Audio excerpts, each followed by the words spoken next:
জি 24 ঘন্টায় Jack অলিওয়াল studio থেকে আমি সব্যসাচী আছি, শুরু করছি স্পেশাল 24। আর আজ যে ঘটনা ঘটে গেল, যে বেনজির ঘটনা আমাদের দেখতে হলো, তাই নিয়ে স্পেশাল 24-এ একটু কাটাছাড়া তো করতেই হবে, একটু পোস্টমর্টম তো করতেই হবে।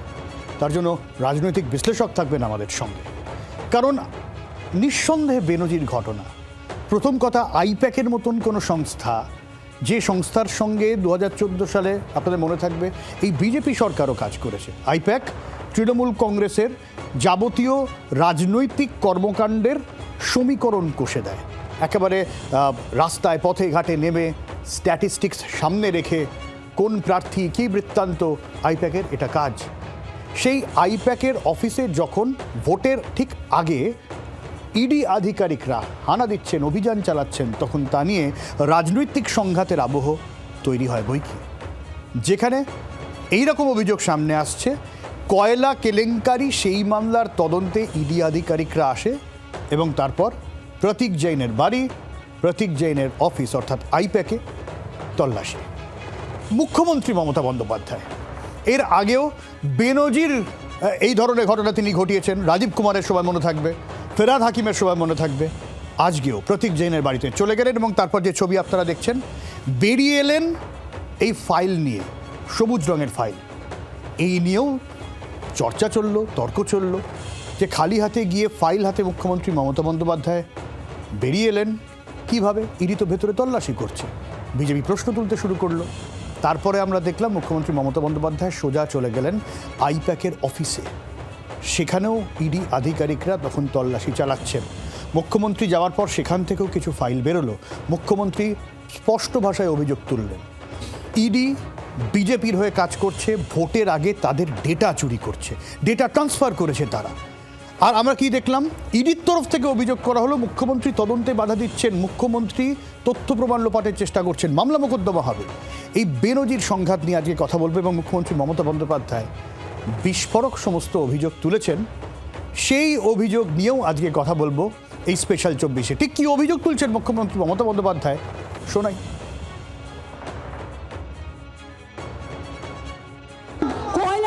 অমিত শাহ ব্যবহার করেছেন, অমিত শাহ ব্যবহার করেছেন, রাজনাথ সিং ব্যবহার করেছেন, জগন্নাথ চট্টোপাধ্যায় ব্যবহার করেছেন, শুভেন্দু অধিকারী ব্যবহার করেছেন।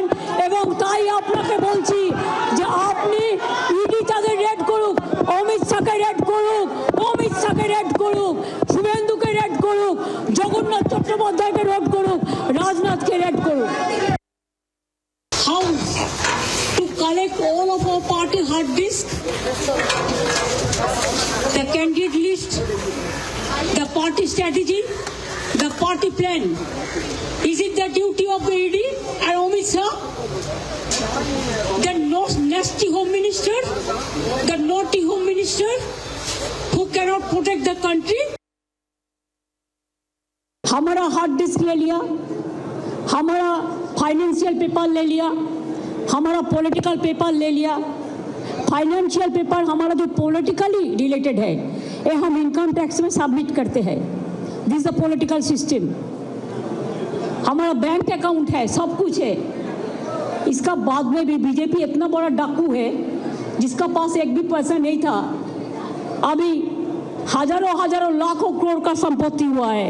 जो शांतनु ठाकुर है, जो कलकत्ता में एक आदमी पकड़ गया है कोई केस पे, उन्होंने तो उसका नाम लिया, उसका बाद में भी ईडी ने नहीं पकड़ाया। क्यों? वो बीजेपी करता है। অর্থাৎ বিজেপির ওয়াশিং মেশিন তথ্য সামনে আসছেন মুখ্যমন্ত্রী মমতা বন্দ্যোপাধ্যায়, কিন্তু তারপরেও সেই অবস্থান রাজনীতি যা আজকে আমরা দেখলাম, ঠিক এই জায়গা থেকেই আমরা গোটা বিষয়টা একটু বুঝে নিতে চাইব। ঝন্টু বড়াইক রাজনৈতিক বিশ্লেষক আমার সঙ্গে এই মুহূর্তে রয়েছেন সরাসরি। আমি একটু ঝন্টুবাবুর সঙ্গে এই বিষয়ে কথা বলতে চাইব। ঝন্টুবাবু, এই ঘটনাটা তো আমার কাছে একদম বেনজির মনে হচ্ছে, যেখানে আইপ্যাকের মতন সংস্থার অফিসে ইডি যাচ্ছেন এবং সেখানে চলে যাচ্ছেন মুখ্যমন্ত্রী মমতা বন্দ্যোপাধ্যায়। এই রিসেন্ট পাস্টে মানে ইডি সিবিআই আধিকারিকরা হানা দিয়েছেন, মমতা বন্দ্যোপাধ্যায় সেখানে ধর্ণা দিয়েছেন, রাজীব কুমারের সময় আমরা দেখেছি, কিন্তু এই আইপ্যাক না। সব্যসাচী, প্রথম কথা,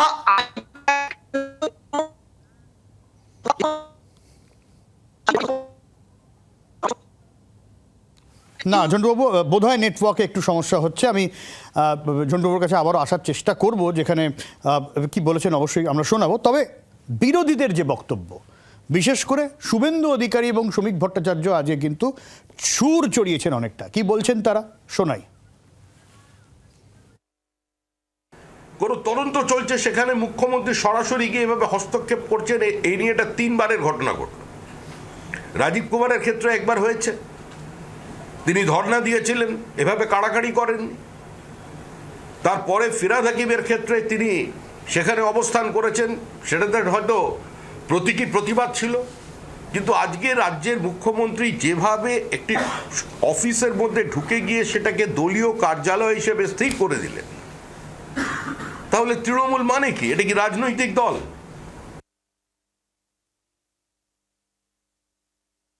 আমি মুখ্যমন্ত্রী যাওয়া, সিপি যাওয়াটাকে মনে করি অনৈতিক, অসাংবিধানিক, কেন্দ্রীয় সংস্থার তদন্তে সরাসরি বাধা দান মুখ্যমন্ত্রী এর আগেও করেছেন রাজীব কুমারের বাড়িতে রেড হওয়ার সময়, এবং তিনি 5 ঘন্টা ধর্ণা দিয়েছেন নিজাম প্যালেসে।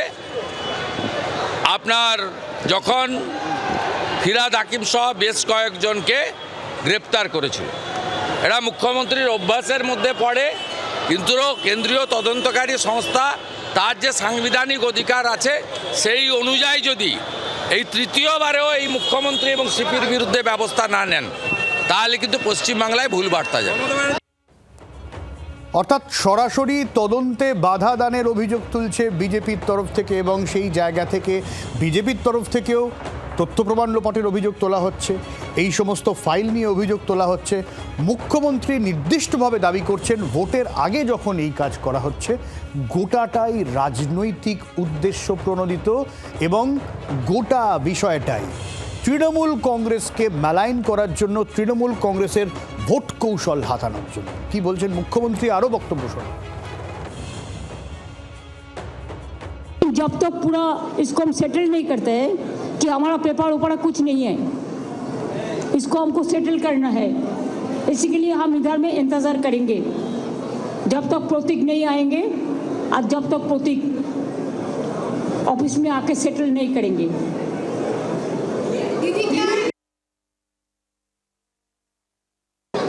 ওগুলো আমাদের, ওগুলো ছড়িয়ে ছিটিয়ে পড়েছিল সব, এগুলো আমাদের, আমরা রেখেছি। এটা আমাদের কাগজপত্র, আমার দলের। তার দলের কাগজপত্র তিনি তো নেবেনই, ছড়িয়ে ছিটিয়ে পড়েছিল। এবং তিনি কিন্তু বলেছেন প্রতীক যেই যতক্ষণ না আসবে তিনি থাকবেন। 3 ঘন্টার বেশি সময় ধরে তিনি আইপ্যাকের অফিসে ছিলেন। আইপ্যাকের অফিসের ভেতরে যখন ইডি আধিকারিকরা তল্লাশি চালাচ্ছেন, বাইরে মুখ্যমন্ত্রী মমতা বন্দ্যোপাধ্যায় বসে, সঙ্গে মুখ্য সচিব ছিলেন। রাজ্যের প্রয়োজনীয় যে সমস্ত কাজকর্ম কিন্তু মুখ্যমন্ত্রী আজকে ওই বিল্ডিংয়ে, ওই আইপ্যাকের অফিসের সামনে থেকেই করেছেন প্রায় 3 ঘন্টার বেশি সময়। ফলে খুব স্বাভাবিকভাবেই এটাও কিন্তু একটা বেনজির পরিস্থিতি।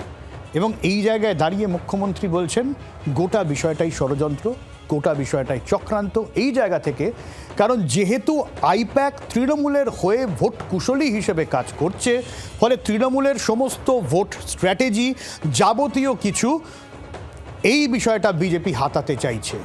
এবং ইডির তরফ থেকে দাবি করা হচ্ছে যে পুলিশকে নিয়ে মুখ্যমন্ত্রী আইপ্যাকের অফিসে যান, এবং আইপ্যাকের অফিস থেকে নথি জোর করে সরানো হয়, এমনটাই ইডি সূত্রে দাবি। ফলে সংঘাতের যে আবহ তৈরি হয়েছে, ব্যাখ্যা এবং পাল্টা ব্যাখ্যা, পরস্পর বিরোধী বক্তব্যের আবহ তৈরি হয়েছে, ঠিক এই জায়গায়, এই চ্যুতি রেখায় রাজনৈতিক তরজা অনেকটাই বাড়ছে।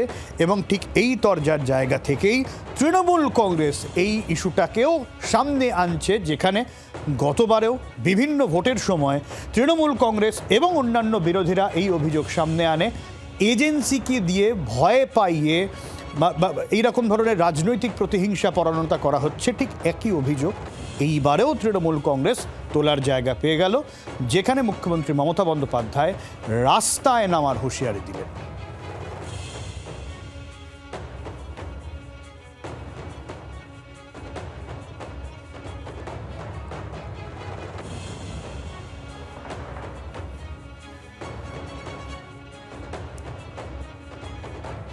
রাস্তায় নামার হুঁশিয়ারি দিচ্ছেন মুখ্যমন্ত্রী মমতা বন্দ্যোপাধ্যায়। এবং আজকে থেকে তৃণমূল কংগ্রেস কর্মী সমর্থকরা তারা রাস্তায় নেমেও পড়েছেন। একেবারে চৌরঙ্গি থেকে শুরু করে বিভিন্ন জায়গায় তৃণমূল কংগ্রেস হাজরা তারা রাস্তায় নেমেছেন, তারা সুর চড়িয়েছে, রাজনৈতিক প্রতিহিংসার অভিযোগ তুলেছে, জেলায় জেলায় বিক্ষোভ হয়েছে। কালকে মুখ্যমন্ত্রী পথে নামছেন এমনটাও ঘোষণা করে দিয়েছেন তিনি, যেখানে 8B থেকে শুরু করে হাজরা অবধি তার মিছিল হবে এবং মুখ্যমন্ত্রী নিজে বলেছেন যে তিনি থাকবেন মিছিলে। অভিষেক বন্দ্যোপাধ্যায় তিনি ফিরেছেন আজকে মালদা থেকে কলকাতায়, সঙ্গে সঙ্গেই গোটা আবহাওয়াটাও, রাজনৈতিক সংঘাতের আবহাওয়াটা আরও চড়া হয়েছে। কালকের যে মিছিল হবে, যে কর্মসূচি হবে, সেখানে প্রত্যেককে যোগ দেওয়ার আহ্বান জানিয়েছেন মুখ্যমন্ত্রী এবং বলেছেন তিনি থাকবেন। কি বলেছেন শোনে।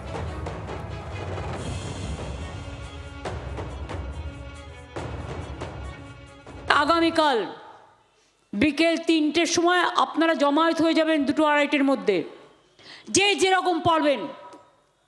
যাদবপুরে 8B বাস স্ট্যান্ডের সামনে জমায়েত হবে। যাদবপুর ফাঁড়ি হয়ে, আনোয়ারশা রোড হয়ে, টালিগঞ্জ হয়ে, গড়িয়াহাট হয়ে, রাসবিহারি হয়ে হাজরা এসে মিছিল শেষ হবে। আমি নিজে মিছিলটায় থাকবো। আমাকে যত ঘাটাবেন না, মনে রাখবেন বাংলার মাটি, এ মাটি সোনার চেয়েও খাঁটি। আঘাত করলে প্রত্যাঘাত করব। মুখ্যমন্ত্রী সরাসরি চ্যালেঞ্জ ছুড়ে দেওয়ার একটা ক্ষেত্র পেলেন এবং সেই ক্ষেত্র থেকেই মুখ্যমন্ত্রী আঘাতের বদলে প্রত্যাঘাতের হুঁশিয়ারি দিয়েছেন। এবং এই জায়গায় ভোটের আগে তৃণমূল মস্ত বড় রাজনৈতিক হাতিয়ারও পেয়ে গেল বলে রাজনৈতিক বিশ্লেষকরা মনে করছেন। ঠিক এই জায়গায় দাঁড়িয়ে সংঘাতের আবহও আরও তীব্র হচ্ছে, যেখানে বিজেপির তরফ থেকে পাল্টা সুর চড়ানো হচ্ছে। ফলে গোটা বিষয়টা ভোটের আগে একটা দুর্দান্ত রাজনৈতিক টান টান নাটক হয়ে রইল আজকে দিনভর। এবং যে নাটকের আমরা চুলচেরা বিশ্লেষণ করছি এই মুহূর্তে, যেখানে আমরা ঝন্টুবাবুর সাথে একবার কথা বলার চেষ্টা করব, কারণ নেটওয়ার্ক ইস্যু হচ্ছিল, যদি টেলিফোনেও ঝন্টুবাবুকে ধরা যায়, কারণ অন্তত এই জায়গা থেকে জানার চেষ্টা করব আজকে দিনভর যা হলো, যে বেনজির পরিস্থিতি তৈরি হলো, এইটাকে কিভাবে দেখছেন ঝন্টুবাবু? দেখুন, আইপ্যাক একটি স্বাধীন প্রাইভেট কনসার্ন।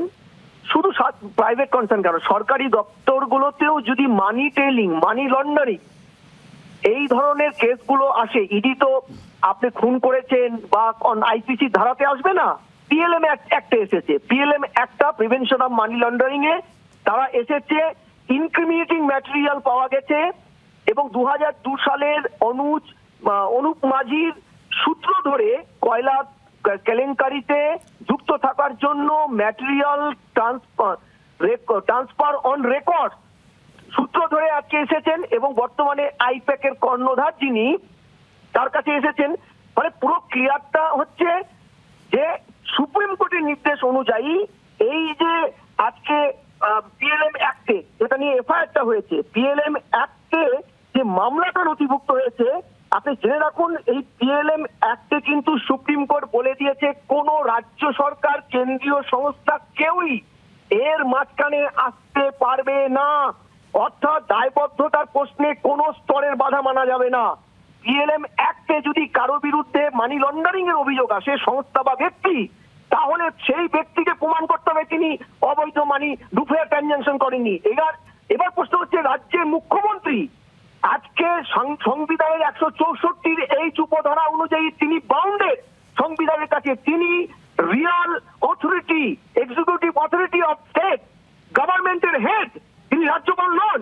এই জায়গায় দাঁড়িয়ে তিনি সংবিধানের স্যানিটি, সংবিধানের প্রিন্সিপাল, মরালিটি, অথরিটি প্রত্যেকটাকে আজকে ধ্বংস করলেন এবং আপনি শুরু করেছিলেন নজিরবিহীন, আমি বলবো এটা সাংবিধানিক ক্রাইসিস তৈরি করলেন। আজকে একটা প্রেসিডেন্ট তৈরি হবে অন্যদের মধ্যে direct attack of the constitution. একটু সঙ্গে থাকুন অন্তত যে ছবিটা একটু বলে দিই দর্শকদের। আইপ্যাকের অফিস থেকে ইডি আধিকারিকরা বেরোচ্ছেন, সেই ছবি জি 24 ঘন্টা এক্সক্লুসিভ। আগে মানে বেশ কয়েক ঘন্টা আগে বেশ কয়েকজন আধিকারিক বেরিয়েছিলেন, কয়েকজন এখনো পর্যন্ত ছিলেন, তারাও বেরিয়ে গেলেন, সেই ছবি। যেভাবে আমাদের তৃণমূল কংগ্রেসকে যেভাবে রুখে দিচ্ছে, আমরা গণতান্ত্রিকভাবে যেভাবে লড়ছি, আমরা তৃণমূল কংগ্রেসের কর্মী, তৃণমূল কংগ্রেসের কর্মী বিক্ষোভ দেখাউন। আজকে গণতান্ত্রিক ভাবে যেভাবে ওরা হেরে যাচ্ছে, আজকে মমতা ব্যানার্জির কাছে, অভিষেক ব্যানার্জি আমাদের আমাদের সেনাপতি, তারা যেভাবে গণতান্ত্রিক লড়াই না লড়ে আজকে আমাদের আইপ্যাকের অফিসে যেভাবে তারা আজকে হামলা করলো, তারা হার্ড ডিস্ক এবং ল্যাপটপ যেভাবে তারা হাতিয়ে নিল, ইডির অফিসাররা যেভাবে, বিজেপির দালালরা যেভাবে কাজ করছে। ঝন্টুবাবু, তৃণমূল কর্মী সমর্থকদের বক্তব্য আমি শুনছিলাম, আমরা শোনাচ্ছিলাম যে বেশ ক্ষুব্ধ তারা। একই অভিযোগ করছেন, গণতান্ত্রিক পদ্ধতিতে লড়াইয়ে ব্যর্থ, সেই কারণে এইভাবে রাজনৈতিক প্রতিহিংসা। এটা তো শুধু তৃণমূল নয় ঝন্টুবাবু, কংগ্রেস থেকে শুরু করে অন্যান্য সব বিরোধী দলের একই অভিযোগ বারবার উঠেছে। না দেখুন সব্যসাচী বাবু, কে কি বললো প্রশ্নটার চাইতে বড় হচ্ছে, আজকে যদি ধরে নিন আমার সাথে কেন্দ্র কোনোভাবেই কনস্পিরেসি করছে, ধরে নিন কেন্দ্রে আসীন সরকার, তাহলে আমি তো গণতান্ত্রিক ব্যবস্থাটা মানছি, তাহলে আমি কেন গণতন্ত্রের প্রতি দায়বদ্ধ থাকবো না? আমি কেন সরকারি কাজে বাধা দেব? সব্যসাচী বাবু, সরকারি কাজে বাধা দেওয়াটা আইপিসি 353 নম্বর ধারা, যেটা এখন বিএনএস 132, কিংবা আইপিসি 332 যেটা বিএনএস 224। কিন্তু ঝন্টুবাবু, তৃণমূল কংগ্রেসের তরফ থেকে যে দাবিটা করা হচ্ছে, মুখ্যমন্ত্রীর তরফ থেকেও দাবি করা হচ্ছে যে তাদের দলের স্ট্র্যাটেজি তো রয়েছে আইপ্যাকের কাছে, সামনে ভোট, সেইটা তো হাতছাড়া হয়ে যেতে পারে, সেটা তো ফাঁস হয়ে যেতে পারে। প্রশ্ন হচ্ছে কোন অংশটা দলের স্ট্র্যাটেজি, কোন অংশটুক আছে। 2022 সালের একটা ফাইল আমি দেখছিলাম, ওখানটা জল করছে, আপনাদের সমস্ত মিডিয়া দেখাচ্ছে। যদি তাই হয়ে থাকে, এটা তো 2026-এর ভোট। দ্বিতীয় ধরুন একটা সংস্থায় কিছু ইনক্রিমেন্ট ম্যাটেরিয়াল আনতে গেছে। আচ্ছা ঝন্টুবাবু, একটু থামাচ্ছি, সুজিত বসুর কোনো বক্তব্য পাই কিনা একবার শোনাই।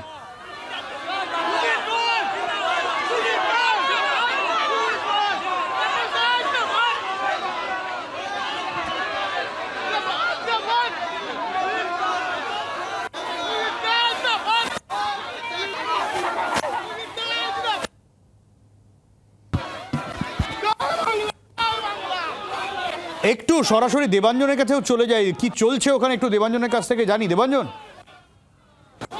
আগে এখান থেকে ইডি আধিকারিকেরা বেরিয়ে গেছেন যাওয়ার সময় এখানে কিন্তু যে তৃণমূলের কর্মী সমর্থকেরা তারা জড়ো হয়েছিলেন, তারা কিন্তু প্রবলভাবে বিক্ষোভ প্রদর্শন করেন।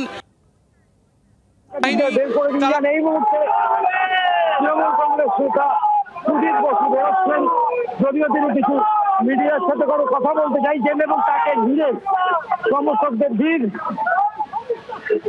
তার ফলে এই মুহূর্তে কিন্তু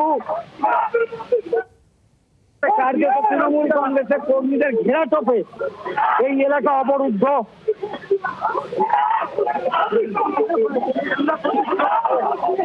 এবং কিছু আগেই ইডি আধিকারিকেরা বের হয়ে গিয়েছেন।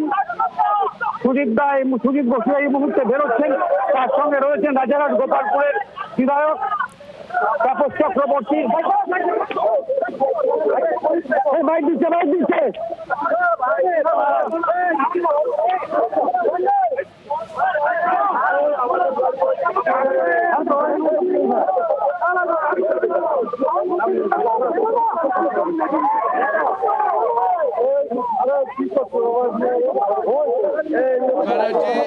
যেটা বলেছে প্রেস কনফারেন্সে, তারপরে আমার কোনো বক্তব্য থাকবে না। আমার নেত্রী যেটা বলেছে ওইটাই ঠিক।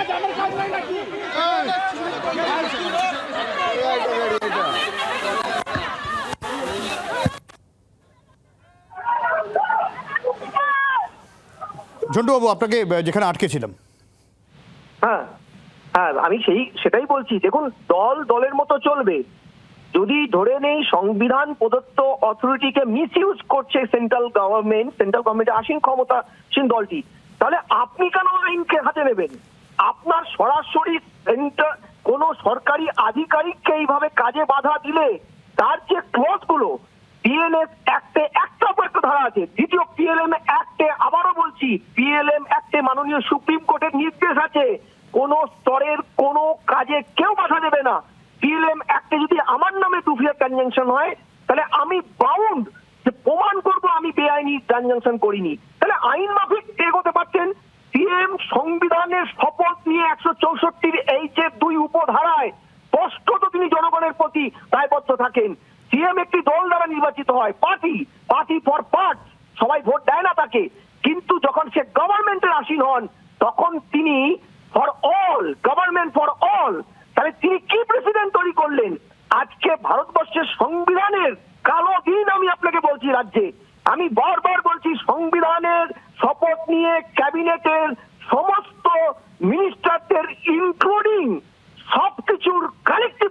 উজ্জ্বল আচ্ছা। মমতা ব্যানার্জি মুখ্যমন্ত্রী, তাহলে কি করে উনি পারেন এটা বলুন? পারেন?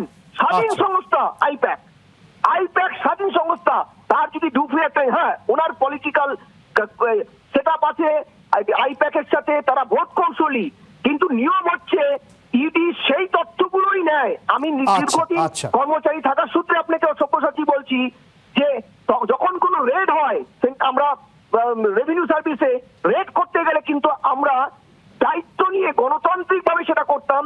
দায়িত্ব না হতো, যার বাড়িতে রেড হচ্ছে তিনি যেই অংশটুকু আমাকে দেবে আমি প্রাইমারি আচ্ছা, অনেক ধন্যবাদ ঝন্টুবাবু।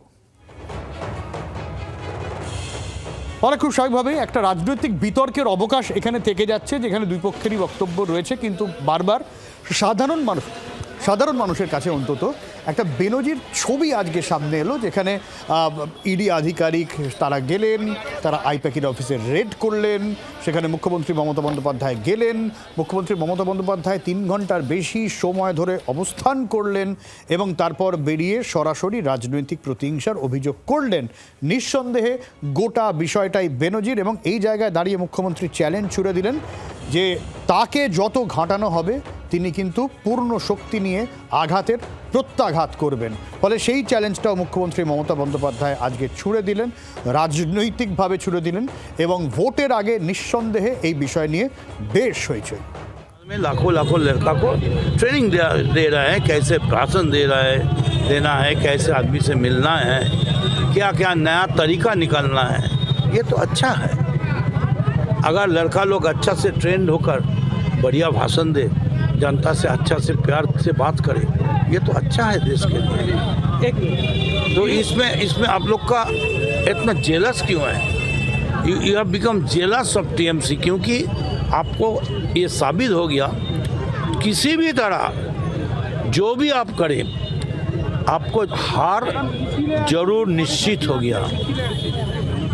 सर आज ईडी ने आईपैक के ऑफिस में रेड किया और ममता बनर्जी ने गया वहाँ पे, क्या कहेंगे? उसके बाद राजनीतिक माहौल में चर्चा है, इसको लेके आप क्या कहेंगे? देखिए, आईपैक का ऑफिस में कोई इलीगल काम देश की विरोध में ऐसा कोई काम नहीं हो रहा था जिस कारण के उसका ऊपर हमला किया जाए। उधर में हमारा पार्टी का जो प्लानिंग है और हमारा पार्टी किस लाइन से चलेगा, हमारा पार्टी का वॉलंटियर लिस्ट, हमारा पार्टी का कहाँ कौन प्रेसिडेंट है, हमारा लीडरशिप लिस्ट, और कैसे कैसे मिছিল जुलूस करने से हम लोग जनता को पास अच्छा से पहुंचेंगे, ये सब चर्चा चल रहा था। एकदम ठंडा हवा में ऐसा एक बर्गी हमला, ये खाली अन्याय नहीं, ये षड्यंत्रात्मक है, अन्याय है। और ममता बनर्जी जो किए हैं ये तो करना चाहिए इस कारण के लिए कि आप हमारा घर में ढुक के हमारा पेपर आप क्यों लेंगे? आप बोलिए हाँ ठीक है, हम लोग का विरोध देखो तो तालिबानी प्रॉब्लम है, हम लोग का विरोध में कोई ब्लास्ट का कोई इल्ज़ाम है। Trinamool is a democratic party, वो डेमोक्रेटिक काम कर रहा था। हाँ, आप स्वीकार कीजिए कि हर जगह में हर क्षेत्रों में आप हार मान रहे हैं। SIR में हार मान गए, NRC हार मान गए, बांग्लादेशी में हार गए, हर जगह में आप हार गए, और उसी का डर से আবার আমরা সরাসরি একেবারে যেখানে আইপ্যাকের অফিস কি চলছে ওখানে একটু দেবাঞ্জনের কাছ থেকে আরো আপডেট নিই। দেবাঞ্জন, দেখো কিছুক্ষণ আগেই এখান থেকে ইডি আধিকারিকেরা বেরিয়ে গেছেন এবং ইডি আধিকারিকেরা বেরোনোর সময় যে তৃণমূল কর্মী সমর্থকেরা এখানে জড়ো হয়েছিলেন তারা কিন্তু প্রবলভাবে বিক্ষোভ দেখান এবং ইডি আধিকারিকদের দিকে এভাবে এই তৃণমূল বা কংগ্রেসের যে কর্মী সমর্থকেরা ছিলেন তারা চোর চোর স্লোগান ছুড়ে দেন, কিন্তু কেন্দ্রীয় বাহিনী তাদের কর্ডন করে বের করে নিয়ে যায় এবং তার কিছু পরেই যে মন্ত্রীরা ছিলেন সুদীপ বসু এবং রত্না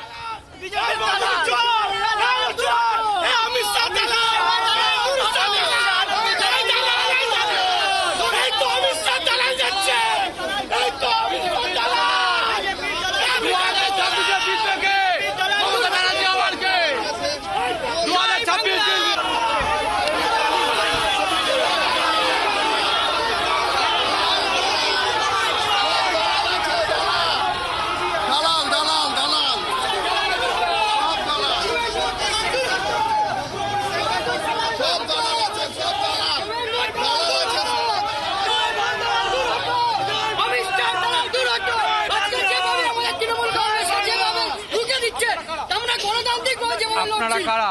আমরা তৃণমূল কংগ্রেসের কর্মী।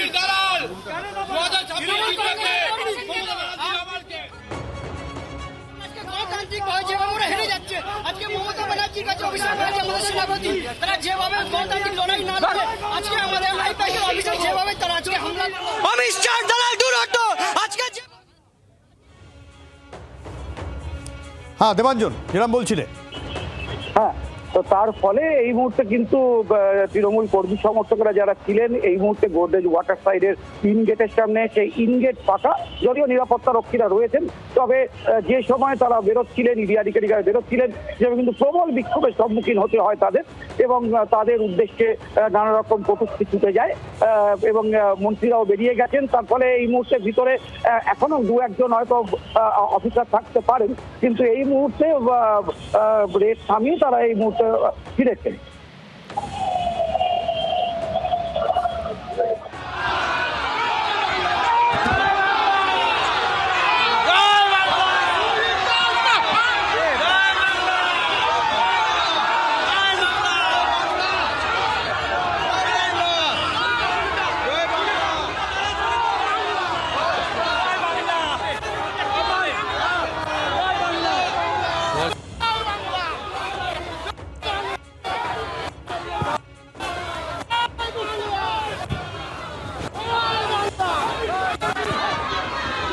দেখো, একটু আগে এখান থেকে যাওয়ার সময় এখানে কিন্তু যে তৃণমূলের কর্মী সমর্থকেরা তারা জড়ো হয়েছিলেন, তারা কিন্তু প্রবলভাবে বিক্ষোভ প্রদর্শন করেন।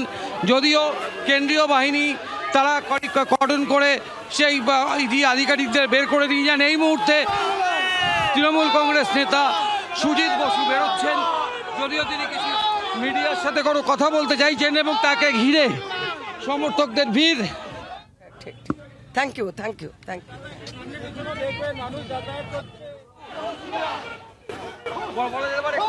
তৃণমূল কংগ্রেসের কর্মীদের ঘেরা টোপে এই এলাকা অবরুদ্ধ।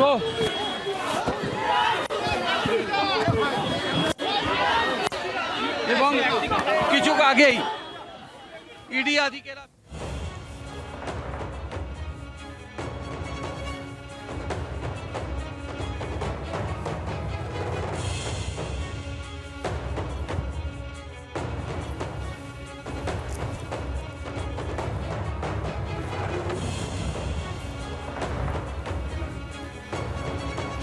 আমরা কথা বলছিলাম, আমাদের সঙ্গে রয়েছেন আমাদের প্রতিনিধি দেবাঞ্জন। দেবাঞ্জন, এই মুহূর্তে আমরা দেখছি যে একে একে তৃণমূলের তাবড় তাবড় নেতারা তারা বেরিয়ে যাচ্ছেন এবং একই সঙ্গে কর্মী সমর্থকদের স্লোগানও চলছে।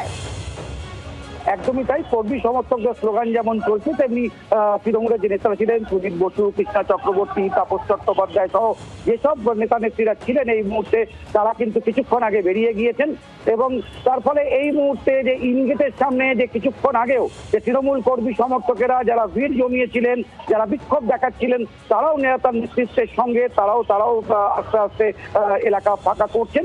তার ফলে এই মুহূর্তে কিন্তু এই চত্বর, যে ইনগেটের সামনে যে চত্বর ছিল গোদরেজ ওয়াটার সাইডের, সেই ইনগেটের সামনে চত্বর কিন্তু এই মুহূর্তে বলা যেতে পারে ভিড় চলে গিয়েছে। এবং সুদীপ বসু তিনি কিন্তু বেরোনোর সময় কোনো কথা বলেনি, কিন্তু কেন্দ্রীয় বাহিনী বেরোনোর সময় কিন্তু প্রবল বিক্ষোভের সামনে পড়েন এবং শাসক দলের এবং কেন্দ্রীয় হোম মিনিস্টারের নাম করে সেখানে তাদেরকে উদ্দেশ্য করে তাদের উপর কটূক্তি হয়ে যায়। কিন্তু সেগুলোকে তারা উপেক্ষা করেই যে 5 জন ইডি অফিসার তারা 2টি গাড়ি করে এই মুহূর্তে এখান থেকে বেরিয়ে গিয়েছেন। এবং এই মুহূর্তে এই চত্বর এখানে ধীরে ধীরে ক্রমশ নিয়ন্ত্রিত হচ্ছে এবং পুলিশ পরিস্থিতি নিয়ন্ত্রণ করে নিয়েছে।